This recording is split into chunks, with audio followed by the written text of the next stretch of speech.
The rise of professional rugby in the nation's capital is here, but the road to glory has only just begun. This is the Road to Glory podcast, home for all Old Glory DC faithful, talking all things rugby in the DC region and beyond. Now your host, Ryan Yee, Gavin Hickey, Trinidad Bavio, Roland Pratt, and Farrah Douglas. Welcome to the Road to Glory podcast, talking all things rugby in the capital region and beyond. And what a round 8 it was in Major League Rugby. Some shocking results, and that includes a tough one with Old Glory DC falling to Rugby Atlanta in what was, I would say, for most Old Glory DC fans, a disappointing result here heading out of round 8. We're going to break that all down. Going to give you a little bit of a reflection now that we are approaching the halfway mark of this Major League Rugby season. Talk about some of the shocking things that we have noticed this season so far, some of the things that have stood out to us, and maybe some of the things that we may have not expected heading into this season. And of course, we'll then break down a round 9 matchup that is to come this week against the New York Ironworkers. The Old Glory DC returns back home to Segra Field. And then, of course, what everyone's waiting for, our prediction segment, where it has taken a very interesting turn after round 8, and we're going to reveal that all to you. You may notice if you're watching on the YouTube portion of our show, Rolly isn't here. The heart and beat of this Old Glory DC, sometimes a big-time fan, is always bringing the heat here. He has taken a trip back to Ireland in his home country. Gav, that make you a little bit jealous that he's back there? Yeah, it does a little bit. I'm sure he's enjoying a fresh Guinness or two. But having said it, it's nice and peaceful around here. We're all going to get along and have a nice civilized conversation. So we're not missing him too much, but we're looking forward to seeing him back next week. Yeah, absolutely. I'm sure he's enjoying it there. And then just want to give a quick shout out here as well. Gav, you asked for it a few weeks ago. When it comes to the collegiate rugby competitions and scene, you had a bye. You were going to take on the winner between Davenport and Army. You got what you wished. Army is coming to town Saturday, April 15th, 1 o'clock in Annapolis. It's going to be an exciting one. Certainly is. Yeah, it always is when Army and Navy go at it over anything at all. But yeah, this is our third time facing it since last October. So we're 2-0 up in this series. We're really hoping to make a 3-0 whitewash, but it's going to be tougher than the other two, and it's knockout rugby now. So it'll be very exciting. Obviously, we next week we hope to be celebrating a Navy win. And again, that's April 15th, 1 o'clock Eastern time, the Brigade Sports Complex. Again, one of the best rivalry in sports, if not the best. Army taking on Navy, going to be an exciting one. All right, we're going to break it all down and talk about this round 8 matchup between Rugby Atlanta, a 35-27 loss. But first, if you aren't already, make sure you're following us at Old Glory DC. Give us a like, subscribe at the bottom there as well, wherever you find your podcasts. And we've been having a lot of fun on the YouTube portion as well. So we appreciate all the support from the Old Glory DC faithful. But yeah, let's get into it, guys. A tough one here. 35-27 against Rugby Atlanta in Georgia. A little bit tougher conditions there. It seemed to be a little bit wet, a little bit cold, but nonetheless, that's definitely not an excuse. And it seems like there's a common theme that is now happening with this team. Down early by 20 points, 20-0 within the first, I believe, 30 minutes of this match. Lineouts were a struggle in this one. But before we kind of get into the nitty-gritty of all of that, just overall thoughts in this 8-point loss to Rugby Atlanta. It's tough. It's getting tough at this stage. It's getting very tough for the players, for the squad, for the coaches, and for the fans. The players are doing their best to win. Everybody wants to win. We understand that. But here we are again talking about another what could have been situation. And the players have got to figure this one out pretty quickly. And they know that. This isn't anything they don't know. But to go 20 points to 7 down and really only starting to get scores on the board when they were down to 13 men, I think it was the first time that Old Glory scored, and then struggled in the first half. Other than that, there are some worrying signs there. Set piece, lineouts 1 out of 8. That's not good enough to build an attacking platform. They know that. And just a point that we were talking offline, and there's some good points to chat about. But the first thing you do, and I'm defensive about this as a former hooker, the first thing you do when you see a lineout not going well is you blame the hooker. And I think it's very important that fans understand that Stan South calls the lineouts. He's injured. He's done. for now, right? And then it was Tavita. He's injured. So now you're down to your third or your fourth choice lineout caller. And that in itself is really affecting the lineouts. But at the same time, it's still not good enough. I don't think the forwards really did a good enough job of setting up their backs to the strong platform of any set piece.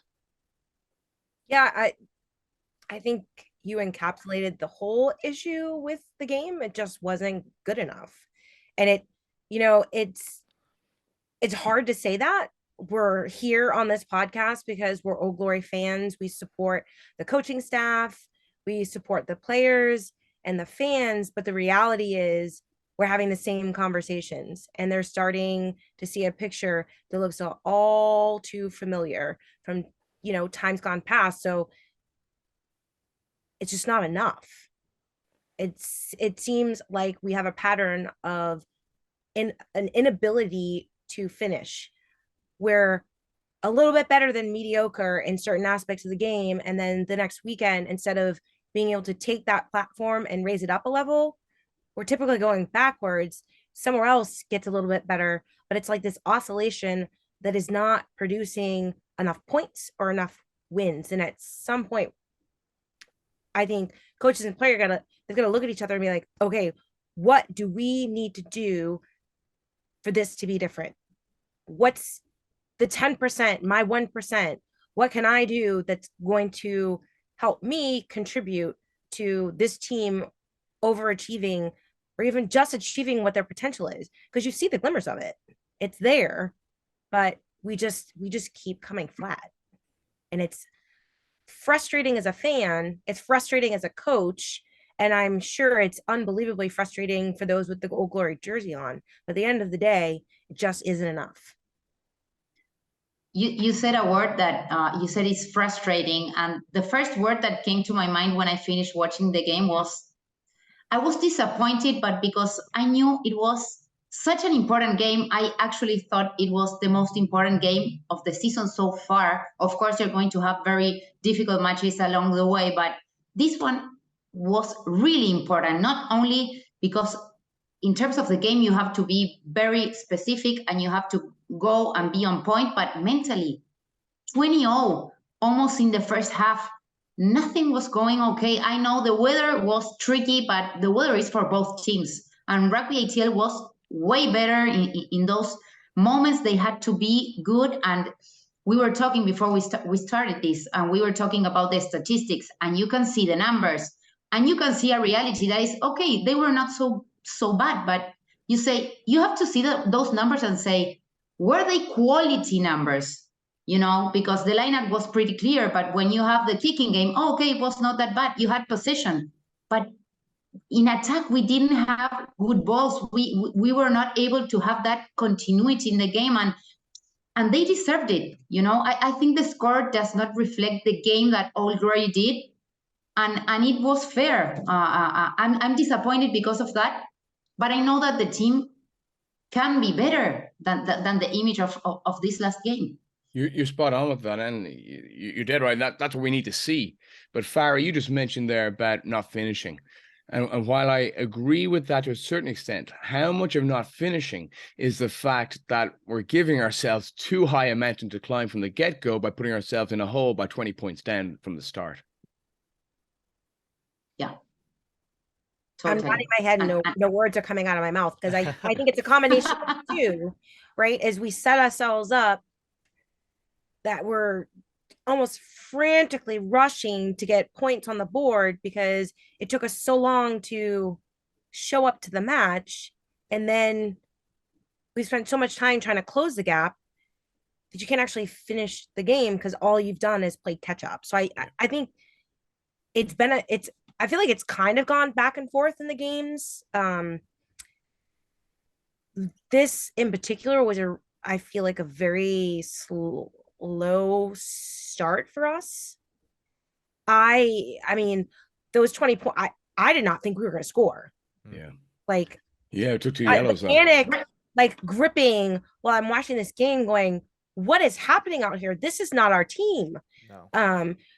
And then, we did come back with 27 points in the second half, but imagine if we had played with that degree of intensity in the first half and then we kicked up a notch in the second half. The difference that game could have been. Yeah, I mean, we could have, like, that could have been the difference maker. it's crazy because I think I blinked once and it was even not even just 20, but like to be down 13, like as fast as we were, right? It literally happened like as a snap of a finger. And then to think later on in the match that we were actually at one point 25-22, even after all of that, right? We were only down by 3 points. So the game was not necessarily lost at that point in time. There could have been a surge that was happening where we could have squeaked out a victory at some point, but it just, to your point, Farrah, the not finishing and the struggling on the lines, all that kind of compiling, and that being an ultimate struggle where the score ultimately indicated kind of the performance of the way Old Glory DC played over on Saturday. Just as well, sorry, Trini, go ahead. No, I'm saying you were 25-22, but do you think those tries were like part of the game? I thought that they were from another match. It's not that Old Glory was like stepping up, you know. Of course, you got to take the chances that the match gives you, but maybe the last, I don't know, 10 minutes or that last try from OGDC. But yeah, I think that this match, I know, is going to be in the player's head for the rest of the season, because it was like, okay, so things are not going okay, but sometimes you got to fight with it or just try to improve, like minute after minute. I don't know. I was literally surprised by how it went down.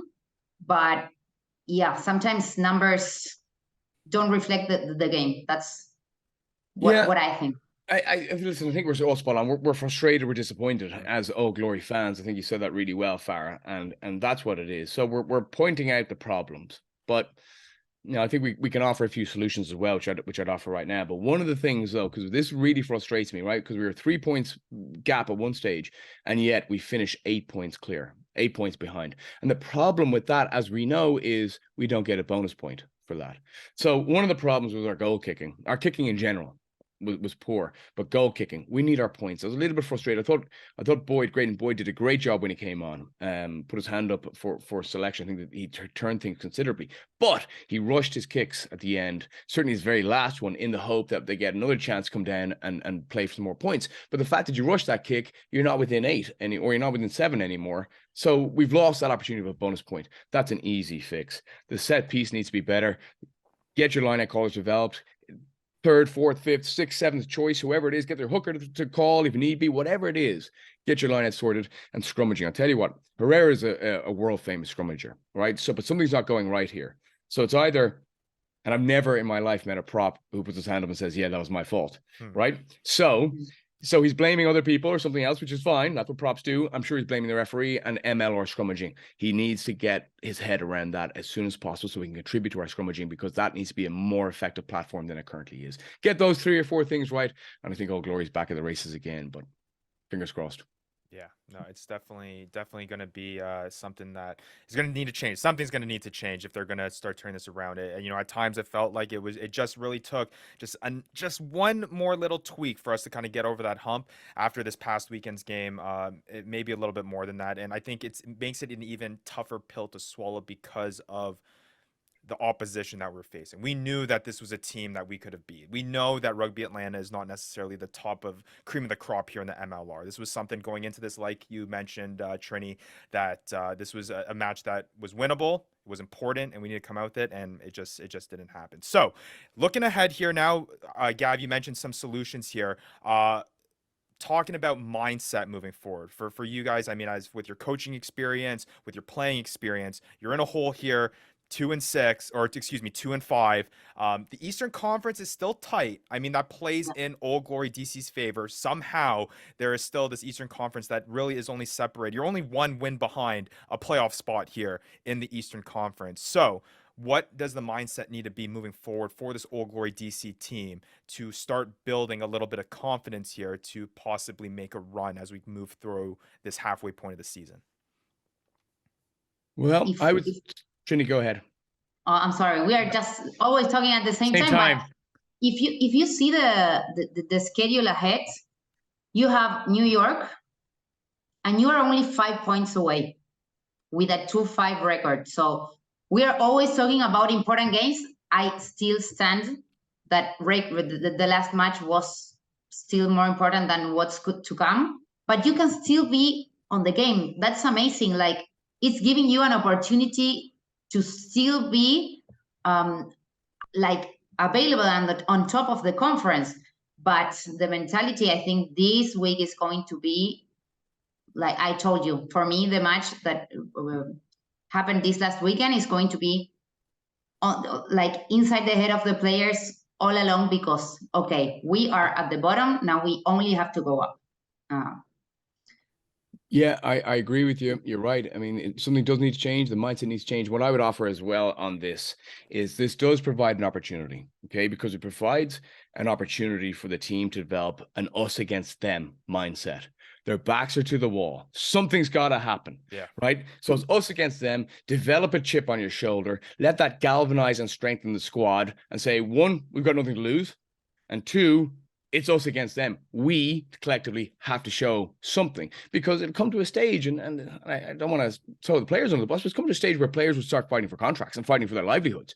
Now, when that comes, you're either banding in together and you're going towards one mission where everybody goes out on their own, and at that stage, you've lost it, right? So this is the moment where this squad gets galvanized by the position they're in. Farrah, mindset? Yeah, I think you both hit really, really good points. It just have to an internal shift in how they think about themselves and like the identity of the team and like the goal that they're trying to achieve. Like every day they step out onto that field, whether it's practice or a game, they have got to be aiming to perform. Like nothing but taking their best and leveling it up, and they cannot accept mediocre. Like they have to. I think Gavin says it best. Like, it's us against them, and at this point, they really don't have anything to lose. We've dropped down to 5th.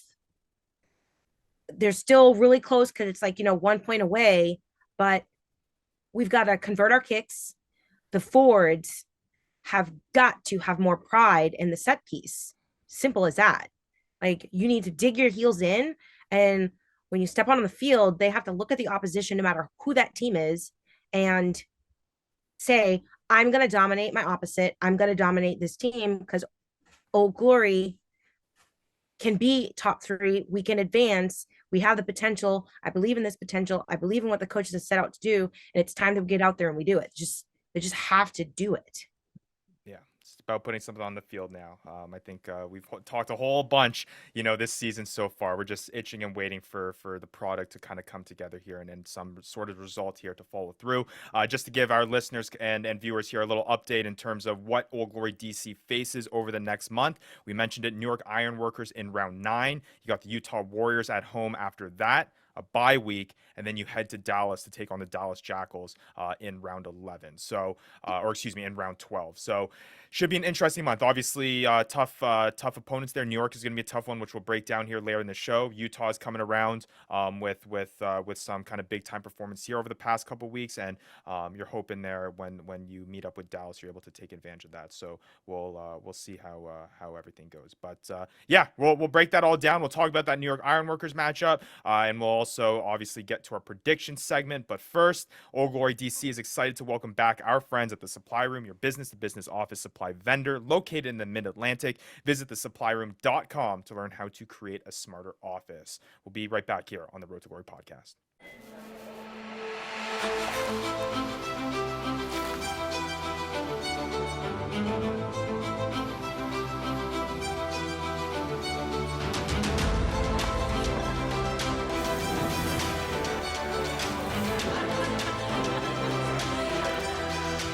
Experience how sous vide is reimagined the way we eat from the company trusted by the most renowned chefs in the world.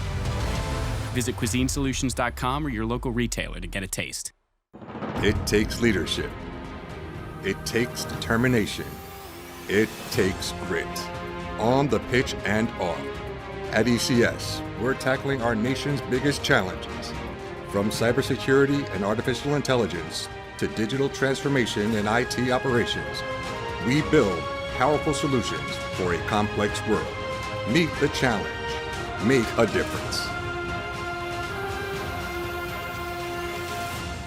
Are you looking for an exciting and unforgettable live sporting event? Look no further than Old Glory DC, your hometown Major League Rugby franchise. Don't miss out on this once-in-a-lifetime opportunity to see professional rugby up close. With a mix of strength, skill, and strategy, rugby is a sport like no other. Whether you're coming alone, with friends, or looking for unique family entertainment, Old Glory DC has something for everyone. Be a part of this unique experience. Get your tickets now at oldglorydc.com. That's oldglorydc.com.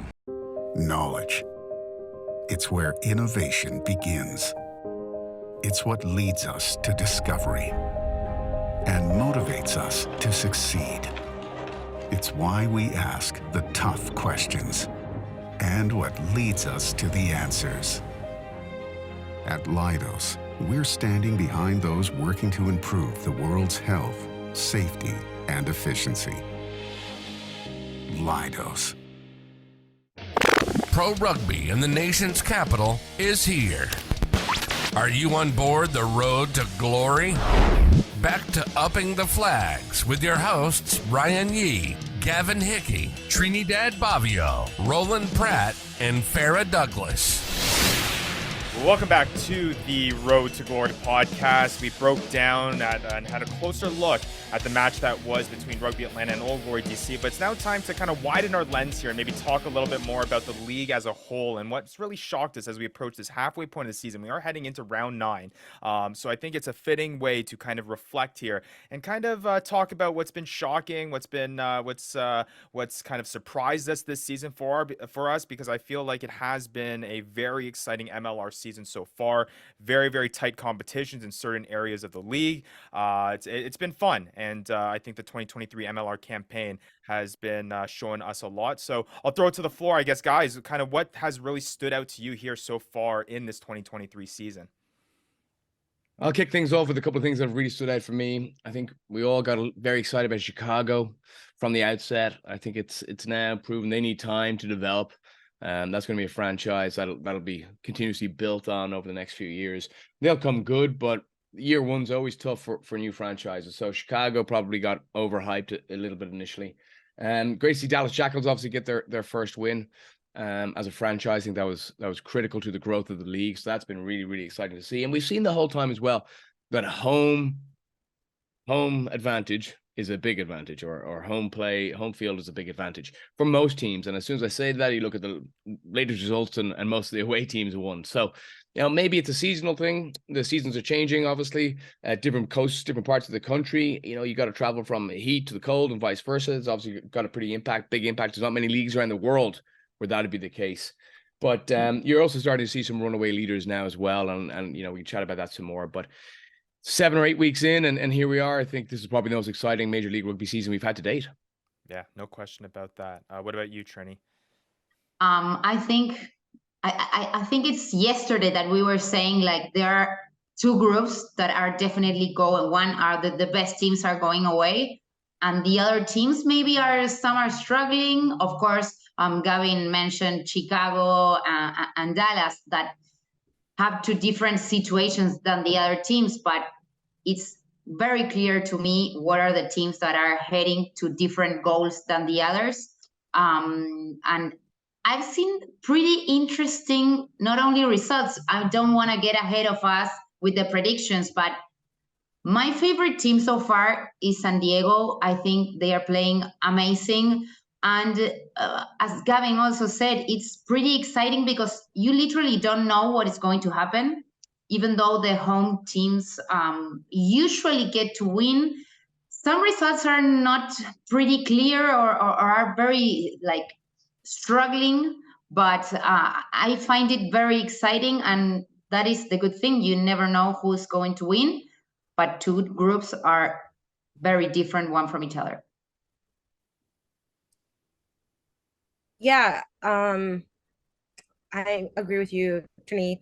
I really like the way San Diego is playing. I thought their match this weekend was pretty exciting. It was a little like a nail biter. You weren't really sure because there's some back and forth. Those defenses against each other. It's pretty nice to watch. I think I'm most interested in Utah, I feel like they have the potential to be like a sleeping giant. You just don't know. And it's not like they're clawing their way, say the way maybe like NOLA and Old Glory are having to do. Like they're definitely making, I feel like, a statement. I just don't know how significant it's going to be. And then, I think you've got 5 teams that are consistent putting their hand up to say, we're here to compete. Being Free Jacks, San Diego, Seawolves, Houston, which surprised me because they did not start out the season well, but they've picked up and they've run with that momentum. And Utah, and then I just, it's like, I don't want to call them bottom feeders because I feel like but that remaining group are sort of, they're scrounging it out, and I feel like it's like the top is like the MMA battle, and then we've got like the street fighters. And Yeah. you just don't know because there's so much inconsistency. And I think that's the difference, is those first 5 teams seem to be a bit more consistent from kickoff to final whistle and weekend to weekend, and where they're improving or where their struggle points are. And I think the rest of those, the bottom half, it's like ebb and flow. It just keeps changing. So, teams are good in one area and then the next weekend they're terrible at it. And you're kind of not really sure how that picture's gonna play itself out. So I think that is a mixed bag. Like, it could be good for the league to have sort of that like kind of rough and tumble battle happening with so many teams, but also maybe not so good because there's such a clear gap between the first 5 teams and everyone else. Yeah, no, it's interesting. I mean, and to your point about Utah, I mean, 5-2, that's a sneaky 5-2. Like, who would have thought, they'd be right there. But what I think is, to your point there, Farrah, about how you have this kind of split in teams, what that, I guess, for the better, at least as a viewer or a fan of the MLR watching these games, and Gav, you mentioned it, one of the most exciting, I think, MLR seasons we've had up to this point in terms of the existence of this league so far. This race for these third playoff spots, I think, for the rest of the season is going to be so fascinating to watch, because you look at the Western Conference. Obviously, it seems like it's really a 2-horse race between Houston and Utah, and who's going to really be able to get that last spot. But you look at that Eastern Conference. I mean, you got the New England Free Jacks at the top there. They're kind of pulling away with things. And I would even throw, we talked about a tough result there against Rugby Atlanta, but even throwing Old Glory DC in there, between the New York Ironworkers sitting at 4-3 and Old Glory DC sitting at 2-5, which is what is splitting the 2nd and 5th position.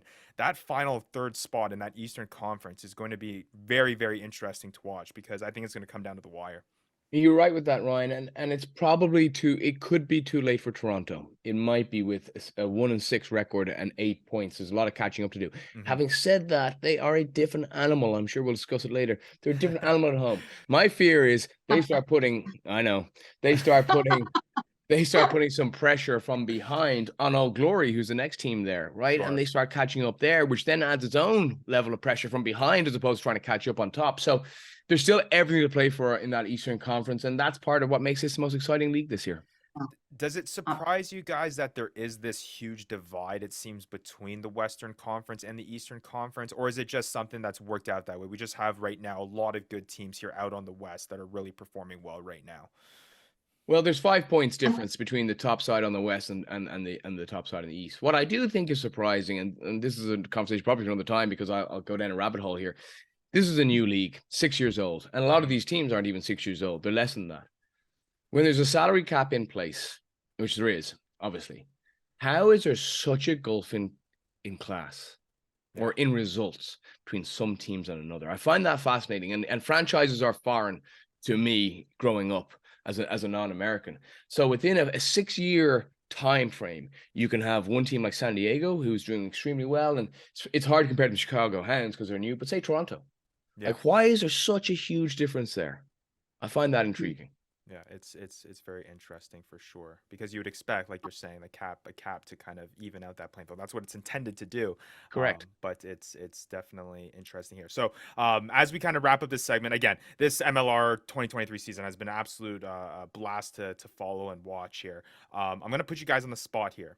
If you had to pick the teams that you're going to see in the final in Chicago come July, who are you putting your money on here in terms of doing that? And I think it'd be interesting to kind of revisit this once we get to the actual playoff time. Gav, I'll start with you, man. Yeah. The only thing I was thinking about is how annoyed Rowley's going to be that he wasn't part of Oh, this. sure. Yeah, you I'll know, have to text and get the picks. He'll get his redemption next episode. We'll do exactly. that. Or else we just wait to the final. He said, "Oh, that's what I was going to pick anyway." Yeah, exactly. You know, at this stage, I think it's tough, but you know, you'd probably go with the two top teams. I think San Diego Legion, if they continue the form they're in right now, it's hard to look past them. Albeit with semi-final, possibly against Seattle again, should be tough. But right now, the most consistent teams are San Diego and New England. There's no doubt about that. Absolutely. Trini? I'm going to say San Diego, and I'm going to go with Houston. You know, I also like them, but San Diego, for me, I love the players that they have, the dynamic. We've seen it the other day playing against Old Glory. Wherever Manono is, for me, they are in another level. That mindset, that competition. Yeah. Now, Trini, I'm loving San Diego. Those two teams can meet in the Western Conference final, but they can't be a final in Chicago. The Eastern Conference okay, yeah. Yes. Sorry, Gavin, but it's not that hard picking the New England Free Jacks, you know, because you guys are that confident they've been but I'm gonna play like you play, that you always say Toronto, and I'm loving it, but I think that New York is going to go step by step. I hope it's not going to be against Old Glory next week, but they're going to step up, and I'm gonna go for them. Okay. How about you, Farrah?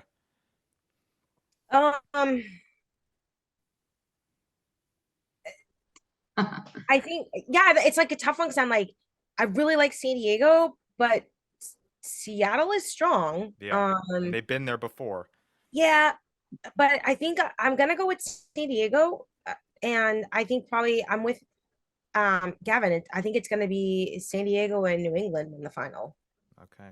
Just on that Seattle team, you know, what I will say, and I was waiting for the right time to say this, one thing, we'll talk about progress of rugby in this country. On Saturday, we didn't have a game with Navy, so I had the luxury of running after my kids all day, but I did get to see some rugby. Right, so on Saturday, I got to watch Army against Davenport, followed by Toronto against New York, followed by Atlanta against Old Glory, followed by Seattle against San Diego. This is just a plug for the Rugby Network. That was all available to somebody for free, all in one place on Saturday. Yeah. That's progress. That's progress of rugby in America, that we all get to do that. That's phenomenal. And they were all very, very entertaining games. So that was the first thing. But I just want to say about Seattle, what we see about Seattle is they're very good at their style of play. If they get knocked out of their style of play, they are susceptible.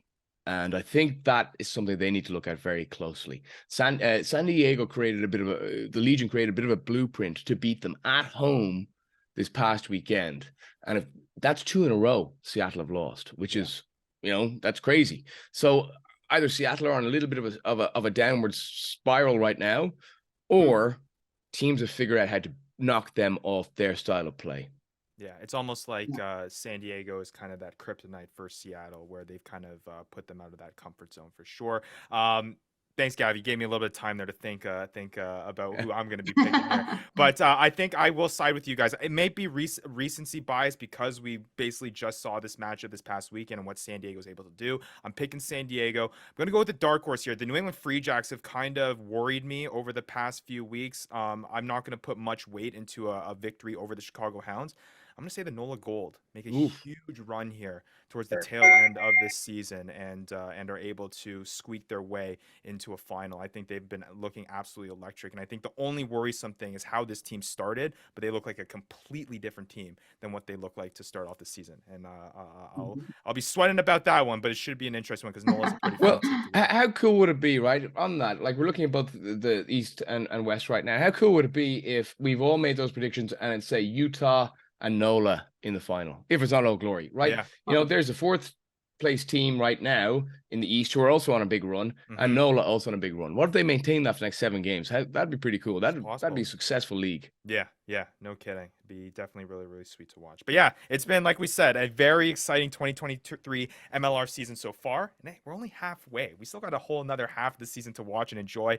Super exciting stuff. The next matchup coming up, though, is for Old Glory DC taking on the New York Ironworkers. They're returning back home. We're going to come back after the break down that matchup, tell you what we expect from this. New York looked a little bit vulnerable against a Toronto side up north of the border. We'll see whether or not that Old Glory DC is something that they can take advantage. But first, I got to mention Mighty Meals is the official meal prep partner of Old Glory DC. These chef-prepared, healthy meals can be delivered fresh to you 4 times a week. Order your next meal now at mightymeals.com. The breakdown of round 9 coming up here on the Road to Glory podcast.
It takes leadership. It takes determination. It takes grit. On the pitch and off. At ECS, we're tackling our nation's biggest challenges. From cybersecurity and artificial intelligence to digital transformation and IT operations, we build powerful solutions for a complex world. Meet the challenge. Make a difference. At MedStar Health, we're doing everything we can to prepare for what if. Like, what if you need care right now? We have the region's largest network of urgent care centers. Or what if you think you're out of options? Patients continue to turn to us after losing hope elsewhere. Or what if you can't get to care? Our mobile care units bring care to our communities because treating people means being prepared to treat them when what if happens. MedStar Health. It's how we treat people. Shift into Easy Drive at Sheehy and discover an easier way to find your next vehicle. Sheehy Easy Drive works harder to get you a better value when you sell or trade in, find you more options within your area, and offers you one easy price. Buy in store or online, so you can focus more on where you need to go, not how you'll get there. For an easy answer to your car needs, shift into Easy Drive at Sheehy. It's easy at Sheehy. Sheehy.com. Pro Rugby in the nation's capital is here. Are you on board the road to glory? Back to upping the flags with your hosts Ryan Yee, Gavin Hickey, Trinidad Bavio, Roland Pratt, and Farrah Douglas.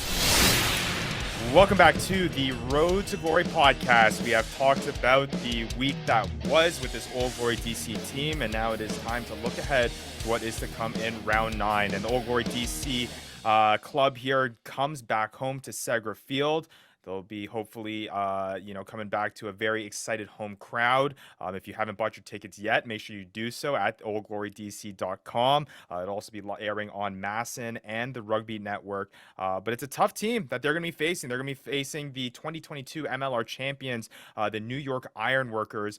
Fell short against them going to New York earlier in the season in that tough stretch of the schedule. Now they get a chance for redemption here against New York back at home at Segra Field.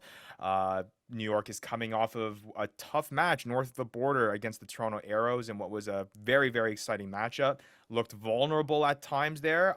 Definitely certain aspects that maybe Old Glory DC will be looking at to take advantage of. But guys, thoughts on this matchup here against the New York Ironworkers? Our set pieces have got to be better. Like we have to be able to use them as an attacking platform. So whatever misconnect is happening in the lineouts right now with our two primary lineout callers being out, they need to sort that out. And our scrum just has to be better. For sure. You have a little advantage. First of all, you want revenge. I remember that game. It was kind of weird at times, a lot of wind, if I'm not wrong. Yep. But you've already played this team, and they were not great. They were not that good. And you have this game that you said, Ryan, they were playing against Toronto, and they were not brilliant. You see vulnerable thing, of course, that New York saw the match of Old Glory, and they were going to say, okay, we have to take this time. But I think that Old Glory, with that match against Atlanta, is going to say, okay, guys, we need to go and level up from last week. I imagine a very hard week of training. As you said, Farrah, set pieces need to be better, because if you don't have the ball, you are not going to be able to play never. And you are going to play at home. You know, New York is going to travel a lot. They've been away, and now they're going to be away again. So that is also something to take advantage. Yeah, I couldn't agree more. And listen, I'm a very simple man. At least my wife tells me that pretty frequently. But in that, it's like nothing changes. Listen, as Farrah said, stable platform. You have to have a stable platform. And Chance Wing-Lewski, loose head for Ironworkers, Eagle, former Linwood player, great player. Dylan Fawcett, Eagle hooker as well. And then you got Caleb Geiger, who's knocking the door as an Eagles hooker as well. Having said that, I still think that if we can nail our front row scrummaging, which is what we're signed to do, and I believe we will and we can, the scrum, New York scrum, is susceptible. So again, develop our set piece, create a stable attacking platform, have a scrum that we can launch from. Lineouts, fix it. It's a communication issue. We all know how to throw, jump, lift, and catch. Okay, so that's a communication issue. Fix that. Okay, and then we're in a good place. And then the final thing is, you have to be careful. I was going to say it's so simple, because fear breeds fear. That if we concede a few points early on, like, we don't want to dig ourselves in a hole again, like, don't concede any more points, and then somebody gives away a penalty, and then it's another 3 points against you. I was going to say is, we can't give ourselves a mountain to climb by a huge score deficit that we got to make up within 20 minutes, 30 minutes, whatever. At that stage, we're in trouble. We're chasing a game. So prevent the opposition from scoring early on. Try and get the first points on the board. Easier said than done, I understand, but you do that by playing the right areas of the pitch with a stable platform that is a scrum and a line out from which you can launch, from which you can create penalties and all the rest of it, right? Simple stuff. Okay, just get those things right, which is so easy to sit here and say. Get those things right, and we've got a very, very, very good chance. Yeah, it should be very interesting. Again, this New York Ironworkers team, I don't want to take anything away from them. They're still a very good side. But again, and Gavin, you and I were talking about this, how this doesn't feel like the same 2022 MLR championship team that we saw last year that was so dominant and on a weekly basis was putting up these ridiculous performances. We've seen weakness from this New York Ironworkers side. Things are playing in Old Glory DC's favor this week. I mean, yes, Old Glory DC played in Georgia, or coming back home. They get the home field advantage this week. It's not easy coming from north of the border and then now having to travel all the way to DC there and staying another week away. There are things that are in Old Glory DC's favor here.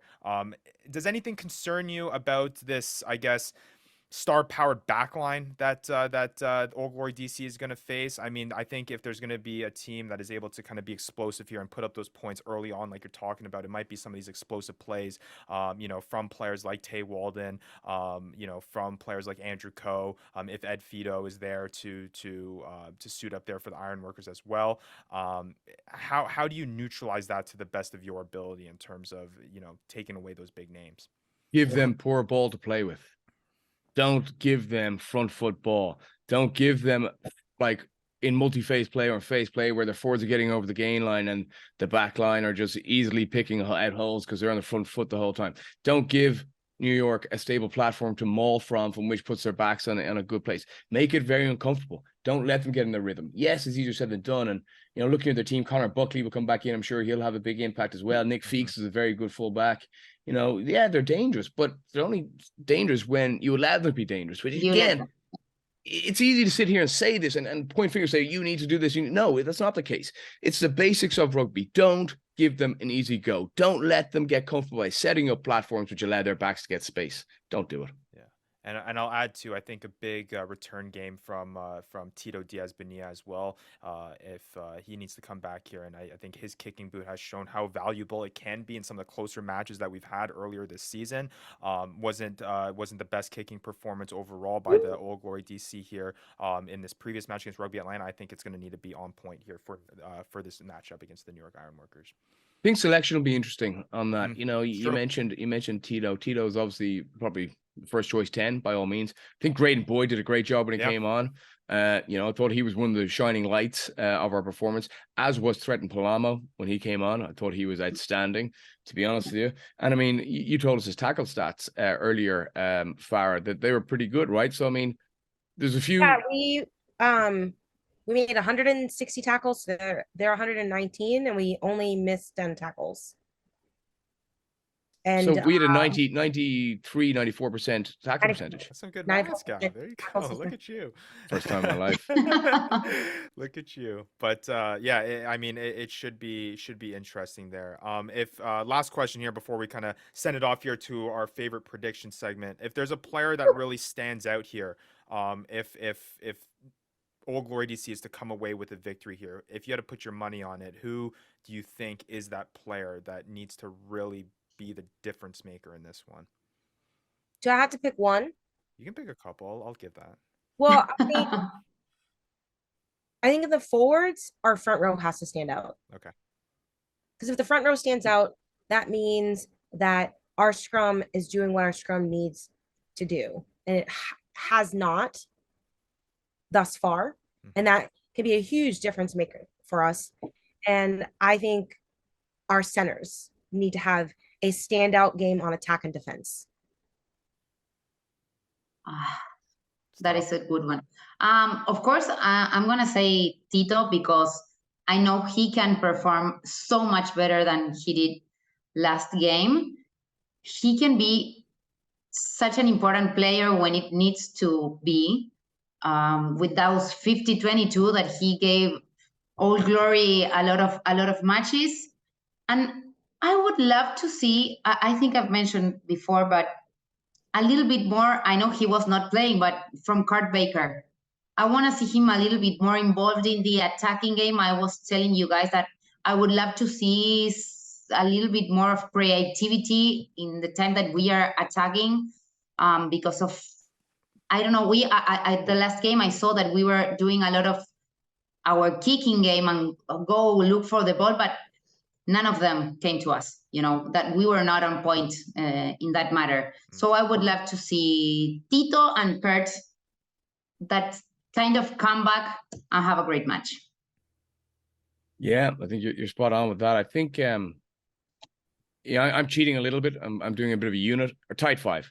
If our tight five better, Ironworkers tight five will win the game in all facets of play. Ball carrying, tackling, hitting rucks, and your set piece. If we outperform in the tight five, I think we'll win. And I know it's your chance here, Ryan, so I don't mean to interrupt you, but I have to make a point. 94% tackle percentage. You just want to get that. You're quick. That's, I know, right? Take my time there. That's crazy. That's amazing. Yeah. That's amazing. And that's up my eyes. If that's real, that is definitely a foundation that you can say we can build on this and get better. 94% fair play. Yeah, no, absolutely. I think that'll be huge. And I think I'll agree with Fair with that one. I think the center play will be huge. And I think it has to do with that. It's got to be with the tackling because you can't let that back line go for any of those explosive runs that we know that the New York Ironworkers have been able to do in the past. So should be an interesting matchup again. Segra Field, the kickoff is on Saturday. Pulling up the time here, 3:00 Eastern time. Again, it's on Sunday, so everybody can go to the Army Navy game on Saturday. Oh, excuse me, Sunday. That's correct. Sunday, April 16th, 3:00 Eastern time. Got my dates mixed up there. Yes, Navy game as well on the 15th. 3:00 Eastern, Masson, the Rugby Network, and also, of course, you can get your tickets at oldglorydc.com. Let's try to pack up this stadium, and let's try to give the boys as much fuel to kind of come away and turn the season around, because I'm sure they'll definitely appreciate it as they try to right the ship here. But should be an interesting one. Yeah, it'll be a good contest to see how they shape up against the 2022 MLR Championships. All right, moving after this break here, what everyone's been waiting for. The prediction segment took a little bit of a turn here. After round 8, we're going to reveal the current standings here on the Road to Glory podcast. Some people doing a little bit better than others. I'm sure you can guess by the reaction you're seeing on the YouTube video there. But we'll get right to that right after a short break. But first, with dozens of TVs and speakers at each table, Glory Days Grills is the best place to watch your favorite rugby team. Wings, burgers, fresh salmon, delicious salads, sandwiches, and even cartoons for the kids. Locations all over the DMV. Find us at oldglorydaysgrill.com. The Road to Glory podcast will be right back. Are you looking for an exciting and unforgettable live sporting event? Look no further than Old Glory DC, your hometown Major League Rugby franchise. Don't miss out on this once-in-a-lifetime opportunity to see professional rugby up close. With a mix of strength, skill, and strategy, rugby is a sport like no other. Whether you're coming alone, with friends, or looking for unique family entertainment, Old Glory DC has something for everyone. Be a part of this unique experience. Get your tickets now at oldglorydc.com. That's oldglorydc.com. Knowledge. It's where innovation begins. It's what leads us to discovery and motivates us to succeed. It's why we ask the tough questions and what leads us to the answers. At Leidos, we're standing behind those working to improve the world's health, safety, and efficiency. Leidos. Pro Rugby in the nation's capital is here. Are you on board the road to glory? Back to upping the flags with your hosts Ryan Yee, Gavin Hickey, Trinidad Bavio, Roland Pratt, and Farrah Douglas. Welcome back to the Road to Glory podcast, and it's our favorite segment of the show. It's the prediction segment. I think it's slowly becoming some of our least favorite parts when it comes to these tough choices that we've been making over the course of 8 weeks so far. But nonetheless, we're going to trudge on here and continue the ways and see how maybe we can turn some things around. But it was a very interesting round 8, some unexpected results with some of the upsets that we saw. But we do have a little bit of tightening at the top in terms of the top of the standings, and maybe at the bottom a little bit of a different story. But let's reveal it for the viewers and listeners here. At the top, Trini, tough week for you there, going 1-2. I think your worst week so far since you have not that bad. Show. Not terrible though. But 12-6 now. The winning percentage is getting lower and lower, and Farrah is doing her best to catch up to you with that, because she had the best week out of all of us, 2-1, going with San Diego, the only one to go with San Diego in that matchup against Seattle, pushing her record to 15-9. So you're very close. Coming out of next week, and after these picks that we make in this round, Farrah, you could easily be in number one, and not only the total number of wins, which you've been leading all season long so far, but also from the winning percentage standpoint as well, which I know has been a tough one to catch up on. Rolly, 13-11, also going 1-2. I have now jumped ahead out of a tough pick there for you. It was probably the hardest decision of my life there, Gav, going against my home country in the choosing against the Toronto Arrows and siding with the New York Ironworkers, but it ended up paying off for me because that one Just pick, about. just about. And you Just about. texted me after that match. You're like, you're probably pretty relieved right now. I'm like, yeah, I spent that 80 minutes completely sweating that whole time. But I got to give you props for getting credit because it was definitely very, very close. But a tough week nonetheless for you, Gav, going 0-3 on the week. I got to go back. I got to go back in the record books and see who's got the most goose eggs. But I have a feeling it might be you in terms of going 0-3 on weeks. Well, I do have a moral victory because that Toronto game scared you into like declaring your loyalty to Canada again, which is a good thing. Sure. And also, then Trini, you said 1-2, not too bad. Yeah, I'd agree. I would gladly take a 1-2 any day. There you go. There you go. So yeah, Gav, you're 10-14. I'm 11-13. Rolly's 13-11. Farrah 15-9, and Trini 12-6. So lots of fun matchups on the docket in round 9. The 3 that we're going to break down, obviously, Old Glory DC taking on New York at home, but the other 2, NOLA taking on Rugby Atlanta at home, and Utah taking on Seattle at home, which should be an interesting one off of a pretty impressive performance against the Houston SaberCats in the week before. I think that one might be a little bit trickier than what it may appear to be. But nonetheless, let's kick it off right off the top. NOLA taking on Rugby Atlanta here at home. What do you have, Trini, in this matchup? I know that I have to start. Tough one, but NOLA. NOLA at home in this one. Yeah. They're coming off of a bye as well, so that may play in their favor. Farrah, how about you? NOLA. NOLA as well. I do have Rolly's pick. Rolly made the time for us from Ireland, despite the time difference and all that. Was able to send me his pick and get what he's produced. He's not backing down from this. He wants to catch up to you, Farrah, and wants to get past you, Trini. So just pulling it up here quickly. And he is picking NOLA in this one as well. Gav, you going to go against the grain here? I have to do something to catch up, but no, I'm not. I mean, I think the bye week will work in NOLA's favor. NOLA at home will win this one. Yeah, NOLA's been impressing me so far in the past few matches that they played. Really turned things around here. And like I said earlier in the show, I wouldn't be surprised if they just keep on rolling and find a way to book their ticket into the MLR final. So I'll go NOLA as well. Let's shift over now to the Utah Warriors taking on the Seattle Seawolves on Saturday, 9:30 p.m. Eastern time. Yeah, like I said, I think this is going to be a tougher one than it may appear to be. Utah, like you mentioned, Gav, is really seeming to find their groove, but Seattle, always a tough test against them. Trini, I'll go to you first. Utah or Seattle? My gut tells me Utah. Wow. At home. Wow. Yeah. Risking it for the biscuit. I love it. Farrah, but I'm feeling it. I'm feeling good about it. I mean, not like last week. I feel like part of it is that you were going to go San Diego. Your gut told you San Diego last week, and then you straight away, you let the numbers phase you there, the home field advantage. You went Seattle, so maybe that you're trying to make up for a little bit. Be careful, though. I did that last time with a San Diego team earlier in the week. I have a good feeling. For me. All right, we'll see how that goes. Farrah, how about you? I'm going with my sleeping giants, Utah.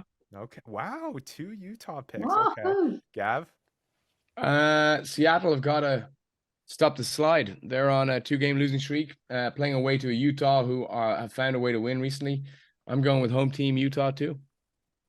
Wow. Okay. You didn't expect that. No, I didn't. I'm just sticking with whatever Farrah and Trini pick. I'm picking. All right. Well, that gets interesting. Yeah, it gets very interesting. Because I'm starting to feel that I think Gav is maybe ditching the race between him and the top, and it's just getting past me here at the tail end, but I'm not finishing last. Rolly picks Seattle in this one. Man, that Utah Warriors pick really throws me off there, Gav. I'm going with my gut here, though. I think Seattle is going to win this one. They're the better team. They have the experience. It worries me, though, that they're on this little bit of a skid here, but I think they right the ship despite being away from home. So you got ground to make up there, Gav, on that one. So we'll see. We'll see where that comes to fruition. All right, the tough one here. Old Glory DC taking on the New York Ironworkers. Again, that game is on Sunday, April 16th, 3 o'clock Eastern time. Get your tickets at oldglorydc.com. At Segra Field, always a fun place to be. Also airing on Masson and the Rugby Network. We broke it down in the segment before, and let's put our money where our mouth is. Trini, who do you think is coming away with the victory on Sunday? Oh, Glory, playing at home, you have to beat this this New York is now or never, and you gotta start keeping it up. So all glory. All right, Farrah. New York. Just quick and easy. All right, I'll say this. Obviously, from Rolly, who said is so passionate on this show, who do you guys think he went with here? You guys know. We went with Old Glory. He's going Old Glory all the way. So Rolly comes in with Old Glory DC. Gav, who you going with? We said in 3 games that the hope was maybe pick up 10 points. That hasn't happened. We got 1 point against San Diego for 4 tries, 1 point against Atlanta for 4 tries. Can possibly get 5 points against New York. Come away from those 3 games with 7 points. That'd be the hope. Old Glory have got to give us something, and the players will know that. They've got to give us something. As Trini said, it's now or never. Like, they've got to perform. It's got to deliver. They've got to get on the same page with each other. They've got to give the fans something to celebrate. And I believe they will. This is going to galvanize the team. It's going to put their backs against the wall. It's going to develop a chip on the shoulder, create that us against them atmosphere. Old Glory are going to win it. All right. I want to be wrong.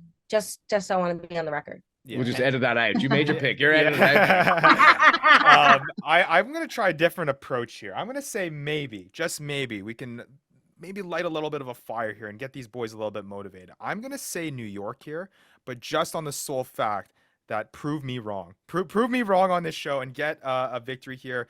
Beat the 2022 MLR champions, and we'll see. I've been picking Old Glory DC all week, and maybe that's the problem. Maybe I just need to be the one that motivates this team. Maybe it's wrong. So when you go 2 points behind me from this weekend, your argument is you're just doing Old Glory a favor? Sure, we can say that. Okay. Absolutely. Yeah, okay. We can do I'll take absolutely. that. Yeah, it's a win-win situation. I can't lose in this one. It's all good. But yeah, should be interesting. Again, I think there'll be a lot of ground to be made up here. And yeah, Rolly's picks again. NOLA, Seattle, Old Glory, DC. You've heard what we got. Should shift the rankings quite a bit here. Like I said, Farrah, you can get to the top of these rankings here. We'll see whether or not you can get that done in round 9. But a whole bunch of exciting matchups. And again, I sound like a broken record, but we gotta make sure we're packing up Segra Field here. We gotta give the boys as much support here as possible and really get that crowd bumping, because like we said, home field advantage has had a huge advantage so far this season, and it's largely attributed to the crowds they're getting there. So make sure you get your tickets. oldglorydc.com.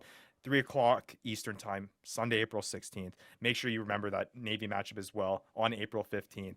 Taking on Army, one of the best rivalries in sports, 1 o'clock Eastern time. Then, exciting weekend of rugby. It feels like we've been absolutely we've been so lucky for this season about how much rugby's been playing. Gav, you mentioned about all the stuff that happened last weekend. Sounds like it's gonna be another one this weekend as well. So should be exciting stuff. For Trini, for Farrah, for Gavin, for Rolly, who's overseas, who will be back next week. I'm Ryan, and we'll be back next week for another episode of the Road to Glory podcast. You've been listening to the Road to Glory podcast, your one-stop podcast for everything Old Glory DC and beyond. From expert team analysis to exclusive interviews and more, you'll always find it right here. We hope you've enjoyed the show. Make sure to like, rate, and review, and we'll be back soon. But in the meantime, find us on social media at Old Glory DC. Catch you next time on the Road to Glory podcast.